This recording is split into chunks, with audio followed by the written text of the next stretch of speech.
In April of 1945, the American Army found that it was about to overrun a lot of concentration camps. Now, none of us soldiers knew anything about this at the time. April 29th came up, and they knew they were going to take over Dachau concentration camp on the afternoon of the 29th of April, 1300 hours, when the 42nd, I think it was 42nd or the 45th Division entered Dachau, broke into the camp. That's when they set us off. We were given a staff car, a captain. I went with a captain, and no typist at this time, myself. We were told to report the Dachau concentration camp near Munich. This is thousands. I mean, it's staggering, totally staggering. It's almost beyond your comprehension. You can't comprehend it. I went into some sort of a shock to prevent myself from breaking down, because hey, you can't break down. You're a combat soldier, right? It's probably one of the big mistakes of my life. I didn't even cry. I held this back.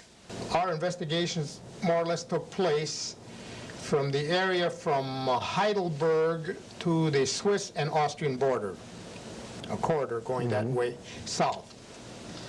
That was our team's investigative area. Then we also had to put time on actually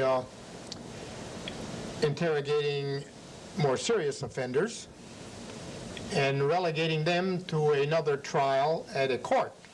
Because under our American system of justice, you just can't do like the Russians did, line them up and machine gun them, and that's the end of the problem.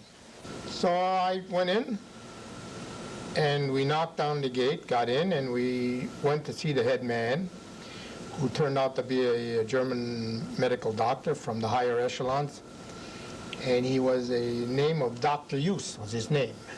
So I introduced myself and I introduced the captain, that we were war crimes investigators, and we wanted to see the files in his office, and we wanted to take a tour of the institution to look at all the inmates. And I says, what about your Hippocratic oath as a doctor? How could you do this, you know? And there wasn't any talking back in the Nazi system. You either went along with this system or you were liquidated yourself. Well, that was it. It was a horrible, rigid enforcement of their rules.